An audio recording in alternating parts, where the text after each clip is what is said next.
بسم اللہ الرحمن الرحیم نحمده ونصلی علی رسولہ الکریم اما بعد قال النبی صلی اللہ علیہ وسلم للصائم فرحتان فرحة عند فطره وفرحة عند لقاء ربه وقال النبی صلی اللہ علیہ وسلم الصوم جنہ ما لم یخرقها او کما قال علیہ الصلاۃ والسلام۔ حضرات معزز و مکرم سامعین کرام، رمضان المبارک کا ایک ہفتہ گزر چکا ہے۔ رمضان المبارک کے تمام اعمال کا خلاصہ یہ ہے کہ اللہ کی رحمت ہماری طرف متوجہ ہو جائے۔ روزہ ہے، عبادات ہے، ذکر و تسبیح ہے، قیام اللیل ہے، تراویح ہے۔ مقصد یہ ہے ان اعمال کا کہ رب تبارک و تعالیٰ کی رحمت بندوں کی طرف، ہماری طرف مبذول ہو جائے، اللہ کا فضل و کرم۔ اسی لیے جس طرح ہم مسجد میں داخل ہونے کی دعا پڑھتے ہیں، اللہم افتح لی ابواب رحمتی، اے اللہ میرے لیے اپنی رحمت کے دروازے کھول دے۔ مقصد عبادات کا یہ ہے کہ رب کی رحمت بندوں کی طرف متوجہ ہو جائے، کیونکہ اللہ کی رحمت کے بغیر کسی کا بیڑا پار نہیں ہو سکتا ہے۔ جب تک رب کا فضل شامل حال نہ ہو، رب کی رحمت شامل حال نہ ہو، کوئی کامیاب نہیں ہو سکتا ہے۔ چنانچہ صحیح حدیث میں آیا ہے، جہنم کے اندر دو شخص خوب چلا رہے ہوں گے،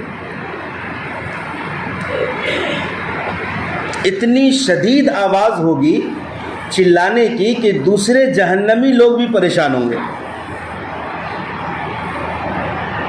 تو اللہ تعالیٰ حکم دیں گے کہ دونوں کو لاؤ۔ دونوں لائے جائیں گے۔ اللہ تعالیٰ پوچھیں گے کہ اتنا کیوں شور مچا رہے ہو؟ آخر جہنم میں اور بھی تو بندے ہیں۔ دونوں کہیں گے، اے اللہ آپ کی رحمت کی امید پہ ہم چلا رہے ہیں کہ کسی لمحہ کسی دن آپ کی رحمت ہماری طرف متوجہ ہو گئی تو ہم جہنم سے آزاد ہو جائیں گے۔ تو اللہ تبارک و تعالیٰ فرمائے گا، میری رحمت یہ ہے کہ تم جہاں تھے وہیں چلے جاؤ، پھر سے دوبارہ جہنم میں چلے جاؤ۔ تو دونوں میں سے ایک تو جہنم میں جا کے چھلانگ لگائے گا، کود جائے گا، اور دوسرا جب جائے گا تو پیچھے مڑ مڑ کے دیکھے گا، 2 قدم چلے گا پھر پیچھے مڑ کے دیکھے گا، پھر چلے گا پھر پیچھے مڑ کے دیکھے گا۔ تو اللہ تعالیٰ کہیں گے دونوں کو پھر سے واپس لاؤ۔ پہلے شخص سے پوچھے گا کہ تم جہنم میں کیوں کود گئے؟ وہ عرض کرے گا، یا اللہ دنیا میں تو میں نے کوئی حکم آپ کا مانا نہیں، میں نے سوچا کہ یہی ایک حکم مان لوں، تو لہٰذا اللہ تعالیٰ جیسے ہی وہ جہنم میں کودے گا، جہنم کی آگ کو اللہ ٹھنڈی کر دے گا۔ اور دوسرے سے کہے گا کہ میں نے حکم دیا کہ جہنم میں کود جاؤ تو پیچھے مڑ مڑ کے دیکھ رہے تھے۔ وہ عرض کرے گا، یا اللہ جب آپ نے ایک بار جہنم سے نکال لیا تو آپ کی رحمت سے مجھے یقین کامل ہو گیا تھا کہ دوبارہ آپ جہنم میں داخل نہیں کریں گے۔ اللہ پاک کہے گا، جاؤ جہنم کے بجائے دونوں جنت میں داخل ہو جاؤ۔ ایک موقع پر پیارے رسول صلی اللہ علیہ وسلم نے اسی بات کو سمجھایا کہ کوئی بھی اللہ کی رحمت کے بغیر جنت میں داخل نہیں ہو سکتا۔ صحابہ نے پوچھا، یا رسول اللہ کیا آپ بھی رب کی رحمت اور فضل کے بغیر جنت میں نہیں جا سکتے؟ آقا کریم علیہ السلام نے فرمایا، ہاں میں بھی اللہ کی رحمت اور فضل و کرم کے بغیر جنت میں داخل نہیں ہو سکتا۔ اللہ کے جو انعامات، جو احسانات بندوں کے اوپر ہے، ان کے مقابلے میں ہماری عبادات ہے ہی نہیں کچھ۔ پاسنگ بھی نہیں ہے، ہیچ ہے جو رب کے انعامات اور احسانات ہمارے اوپر ہے، موازنہ نہیں ہو سکتا ہے۔ چنانچہ امام حاکم شہید نے مستدرک حاکم کے اندر یہ لمبی روایت نقل کیا ہے کہ اللہ کے رسول صلی اللہ علیہ وآلہ وسلم نے ایک مرتبہ گھر سے باہر تشریف لا کر ارشاد فرمایا کہ ابھی ابھی جبرائیل علیہ السلام میرے پاس آئے تھے اور وہ کہہ رہے تھے کہ بنی اسرائیل میں پچھلی امت میں ایک شخص نے 500 سال تک عبادت کی، معمولی عبادت نہیں ہے، 500 سال تک۔ کہاں عبادت کی؟ سمندر کے بیچ میں چٹان نما ایک پہاڑ تھا، کسی طرح وہاں پہنچا، اس چٹان کے چاروں طرف 4,000 فرسخ پانی ہی پانی تھا، یعنی وہاں انسان اگر پہنچ جائے تو زندہ رہنا مشکل ہے، کیونکہ کھانے پینے کا کوئی نظم نہیں۔ اللہ تعالیٰ نے اپنے فضل سے اس شخص کے لیے ایک انار کا درخت پیدا کر دیا اور انگلی کے برابر ایک میٹھے چشمے کا پانی جاری کر دیا، چونکہ سمندر کا پانی تو کھارا تھا۔ اب وہ روزانہ 24 گھنٹے میں انار کا ایک درخت کھاتا، ایک گلاس پانی پیتا، ایک کٹورا پانی پیتا۔ 500 سال تک عبادت کی اسی طرح، دکھلاوا نہیں، ریا نہیں، کوئی دیکھنے والا ہی نہیں، خالص عبادت اللہ کی۔ جب انتقال کا وقت ہوا تو دعا کہ اے اللہ میں نے 500 سال تک تیری عبادت کی ہے، اب میری دعا یہ ہے کہ جب میری موت واقع ہو تو اس حالت میں ہو کہ میں سجدے میں رہوں، سجدے کی حالت میں میری موت آئے۔ اللہ نے یہ بھی دعا قبول فرمائی۔ اللہ کے نبی فرماتے ہیں کہ قیامت کے دن جب اس عبادت گزار کا حشر ہوگا تو اللہ تعالیٰ فرمائے گا کہ جاؤ میری رحمت کے بدلے جنت میں داخل ہو جاؤ۔ وہ بندہ دل میں سوچے گا کہ اللہ کہہ رہا ہے کہ میرے فضل اور رحمت کے ذریعے جنت میں داخل ہو جاؤ، اور میں نے جو 500 سال تک عبادت کی ہے اس کا کوئی ذکر نہیں۔ انسانی فطرت ہے، دل چاہتا ہے کہ کوئی کام کرے تو اس کے کام کو سراہا جائے، ہر انسان چاہتا ہے حسن و خوبی کے ساتھ انجام خدمت انجام دے، تو ہر انسان کی خواہش ہوتی ہے کہ کوئی میری خدمت کی تعریف کرے، واقعی تم نے بڑا اچھا کام کیا۔ اب 500 سال کی عبادت لے کر بندہ حاضر ہوا اور اللہ کہہ رہا ہے کہ میری رحمت کے ذریعے جنت میں داخل ہو جاؤ۔ اللہ نے یہ کیوں نہیں کہا کہ جاؤ تم نے 500 سال تک عبادت کی، اس کے بدلے جنت میں چلے جاؤ؟ میرے 500 سال کی عبادت کا کوئی ذکر نہیں، کوئی چرچا نہیں، اس کا مطلب میری عبادت بیکار ہو گئی۔ بندے کے دل میں خیال آئے گا، اللہ تعالیٰ تو علیم بذات الصدور ہے، دلوں میں چھپے ہوئے بھید کو بھی جانتا ہے۔ اللہ فرشتوں کو حکم دے گا کہ جنت کے بجائے اسے جہنم کی طرف لے جاؤ، اور جہنم سے اتنی دور رکھو کہ 500 میل کے فاصلے پر، یہ اب بتانے کے لیے کہ تمہارے اعمال کی کیا ویلیو ہے اللہ کے یہاں۔ 500 میل کی دوری پر رکھو، اب فرشتے لے جائیں گے 500 میل کی دوری جہنم سے۔ ایسی تپش، ایسی لو اور گرم ہوا آئے گی کہ اس عبادت گزار کا برا حال ہو جائے گا، پیاس کے مارے سوکھ کر کانٹے کی طرح ہو جائے گا، خشک ہو جائے گا، پیاس پیاس چلائے گا۔ تو اچانک دست غیب ایک نمودار ہوگا، ایک ہاتھ نمودار ہوگا جس میں ایک کٹورا پانی ہوگا، یہ لپکے گا اس کی طرف، ہاتھ پیچھے چلا جائے گا، کہے گا کہ یہ پانی تو تمہیں ملے گا، لیکن اس کی قیمت 500 سال کی عبادت ہے، 500 سال کی عبادت۔ وہ بندہ کہے گا میرے پاس ایسی عبادت ہے، خالص عبادت ہے، میں نے بہت محنت کی ہے، لہٰذا 500 سال کی عبادت کے عوض میں ایک کٹورا پانی وہ خرید لے گا اور پی لے گا۔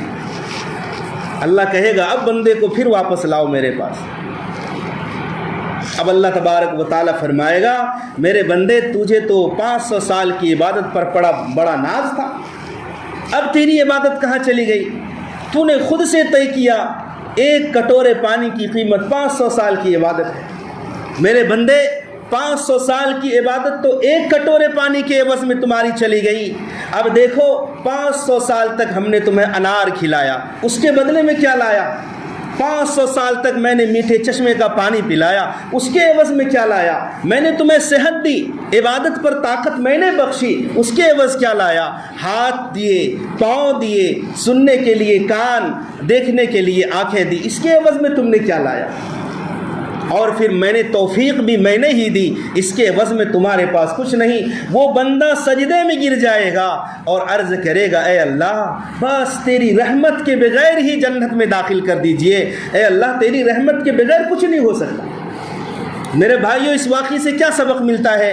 اگر اللہ نے ہمیں عبادت کی توفیق دی ہے تو ہمیں غرور، متکبر اور گھمنڈ نہیں ہو جانا چاہیے، بلکہ اللہ تبارک و تعالیٰ کا شکر ادا کرنا چاہیے۔ توفیق اللہ ہی دیتا ہے، عبادت کی توفیق رب ہی دیتا ہے۔ اللہ تبارک و تعالیٰ کو ہماری عبادت کی ضرورت نہیں، ہم عبادت کرتے ہیں اپنی بہتری کے لیے۔ لیکن سوال یہ ہے کہ کیسے پتہ چلے گا کہ رب کا فضل اور رحمت کس کے ساتھ ہے، کس کے ساتھ نہیں ہے؟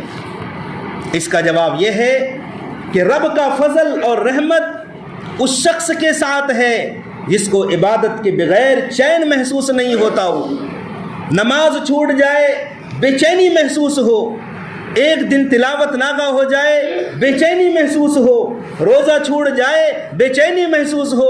اس کا مطلب یہ ہے کہ اس بندے کے ساتھ رب کی رحمت ہے، رب کا فضل ہے، اور جس کی نمازیں چھوٹ جائے کوئی پرواہ نہیں، روزے چھوٹ جائے کوئی پرواہ نہیں۔ اس کا مطلب یہ ہے کہ اللہ کا فضل ابھی اس بندے کے ساتھ شامل حال نہیں۔ میرے بھائیو، دوستو، بزرگوں، تو رب تبارک و تعالیٰ کی رحمت ہماری طرف متوجہ ہو جائے، یہ سب سے بڑی چیز ہے۔ بخاری شریف میں ایک واقعہ ہے کہ ایک شخص انتقال کرنے لگا تو اپنے بچوں کو بلایا، کہا میرے بچوں، تمہارے یہاں تو میں بہت ہی اچھا باپ تھا تمہارے نزدیک، لیکن میری تنہائی کی زندگی بڑی بری گزری ہے۔ مجھے ڈر ہے کہ میرے مرنے کے بعد اللہ تعالیٰ سخت پکڑ کرے گا بھی، لہٰذا میرے بچوں میں وصیت کرتا ہوں کہ جب میرا انتقال ہو جائے مجھے دفن مت کرنا، میری ناش کو جلا دینا، اور راکھ کو، آدھی راکھ کو ہواؤں میں اڑا دینا اور آدھی راکھ کو سمندر کے پانی میں بہا دینا۔ اس طرح سے اللہ مجھے دوبارہ زندہ نہیں کر پائے گا، اور اگر پھر بھی زندہ کر دیا تو ایسی سزا دے گا، ایسا عذاب دے گا اللہ مجھے کہ روئے زمین پر اتنی سخت سزا کسی کو نہیں دے گا۔ انتقال ہونے کے بعد بچوں نے وصیت پوری کی، ناش کو جلایا، آدھی راکھ کو سمندر میں بہایا اور آدھی راکھ کو ہواؤں میں اڑا دیا۔ اللہ تبارک و تعالیٰ نے فوراً حکم دیا، زندہ ہو گیا وہ۔ تو اللہ پاک نے پوچھا میرے بندے تو نے اس طرح کیوں کیا؟ اس بندے نے کہا اے اللہ محض تیرے ڈر کی وجہ سے ایسا کیا۔ اللہ کہے گا بندہ تیرے دل میں میرا ڈر تھا، میرا خوف تھا؟ بندہ کہے گا ہاں یا اللہ تیرے ڈر کی وجہ سے ہی ایسا کیا، تو اللہ تعالیٰ اس کو بخش دے گا اور جنت میں داخل کر دے گا۔ رب تبارک و تعالیٰ کے بخشنے کے صرف اللہ کو بہانا چاہیے۔ تو ان تمام اعمال کا خلاصہ ہے رب کی رحمت کو لے لیں، یہ رحمت والا مہینہ ہے اور یہ عشرہ بھی رحمت والا ہے۔ الصوم جنہ، روزہ ڈھال ہے، روزہ ڈھال ہے جب تک کہ اس کو پھاڑ نہ دیا جائے۔ صحابہ نے پوچھا یا رسول اللہ روزہ کس چیز سے پھٹ جاتا ہے؟ آقا کریم علیہ السلام نے فرمایا جھوٹ اور غیبت سے روزہ پھٹ جاتا ہے۔ میرے بھائیوں، جس طرح میدان جنگ میں ایک سپاہی ڈھال کے ذریعے سے دشمن کے وار سے اپنی حفاظت کرتا ہے، کوئی تیر آ جائے، کوئی تلوار کی وار آ جائے تو آگے ڈھال کر دینے سے وار سے بچ جاتا ہے، اسی طرح روزہ ڈھال ہے، اس کے ذریعے سے ہم شیطان کی وار سے محفوظ رہیں گے۔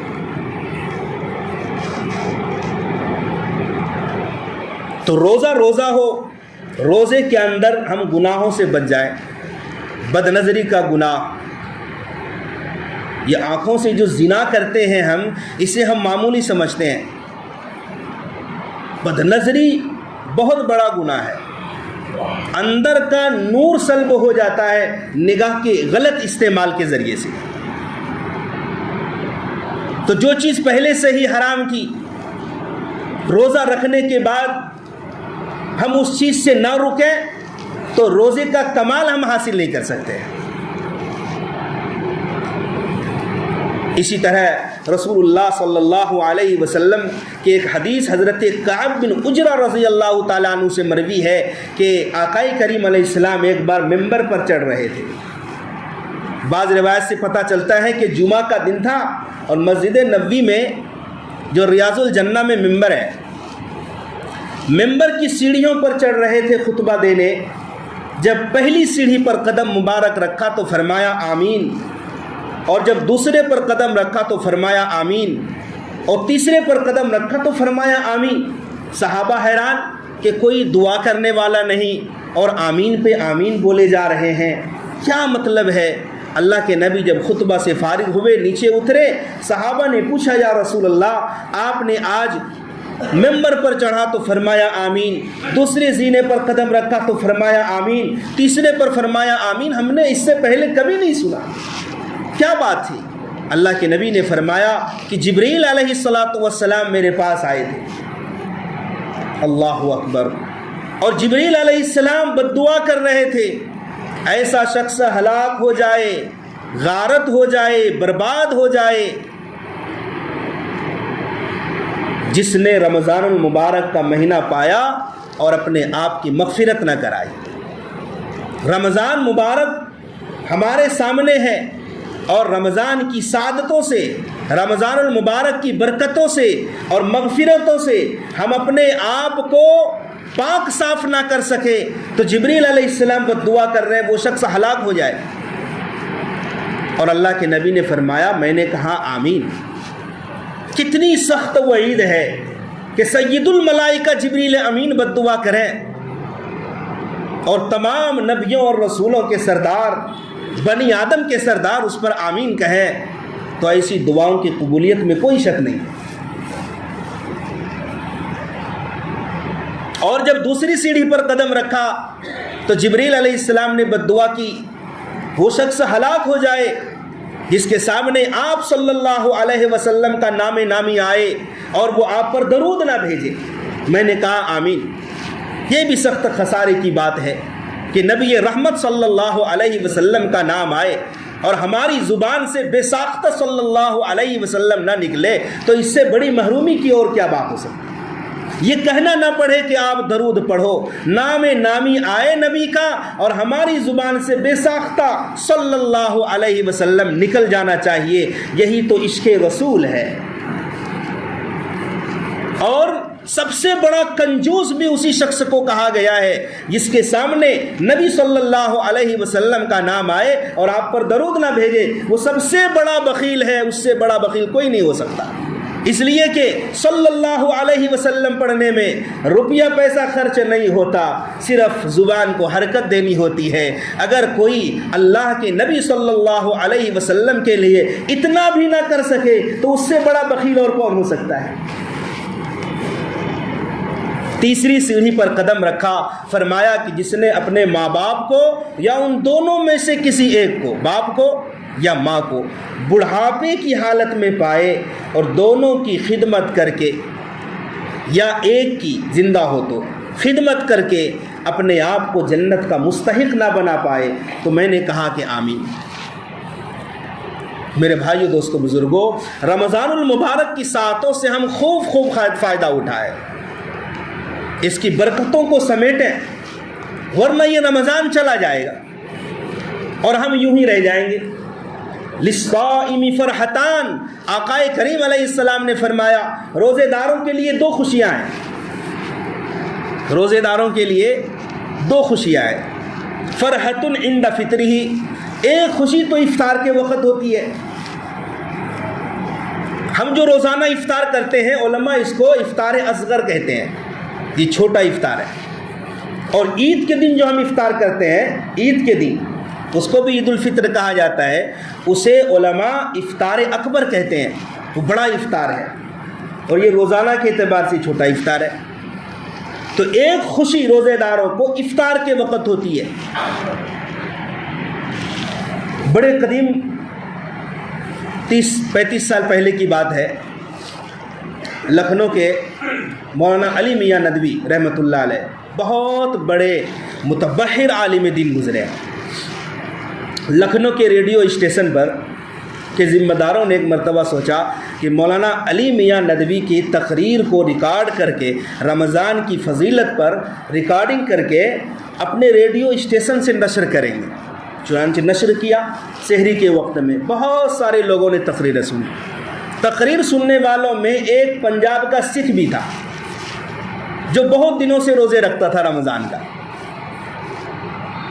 تو انہوں نے تقریر سنی، بہت پسند آئی، تو انہوں نے ایک خط لکھا مولانا علی میاں ندوی کو، سکھ نے، کہ مولانا ماشاءاللہ آپ نے بہت اچھی تقریر کی روزے کی افادیت پر، اہمیت پر، لیکن ایک بات آپ بھول گئے تقریر میں، وہ یہ کہ آپ نے یہ ذکر نہیں کیا کہ دن بھر روزہ رکھنے کے بعد افطار کے وقت کھانے پینے کا جو مزہ اور اس میں جو لذت ہے اس کا آپ نے کوئی ذکر ہی نہیں کیا. وہ سکھ اسی لیے روزہ رکھتا تھا کہ دن بھر بھوکا پیاسا رہ کے افطار کے وقت کھانے کا مزہ لینے کے لیے، لذت محسوس کرنے کے لیے وہ دن بھر روزہ رکھتا تھا. تو مولانا علی میاں ندوی رحمۃ اللہ علیہ اس کو بار بار تقریر میں فرماتے تھے کہ مجھے ایک سکھ نے خط لکھا. یقیناً یہ قابل تعریف بات ہے کہ افطار کے وقت افطاری کرنے میں جو خوشی محسوس ہوتی ہے روزے داروں کو، وہ کسی بھی ڈش میں اور کسی بھی دسترخوان میں اور مختلف کھانوں میں آپ کو نہیں مل سکتا. جو خوشی اور لذت اور مزہ اور فرحت افطاری کے اندر ہوتی ہے وہ کسی بھی ڈش میں نہیں ہے. ایک تو خوشی یہ ہے، اور دوسری خوشی اللہ تبارک و تعالیٰ سے جب ملاقات ہوگی میدان محشر میں قیامت کے دن، اس وقت خوشی ہوگی. اور یقیناً وہ خوشی سب سے بڑی خوشی ہوگی جس دن اللہ تعالیٰ روزے داروں سے ملاقات کرے گا. اللہ تبارک و تعالیٰ ہمیں صحیح سمجھ کے عمل کی توفیق عطا فرمائے.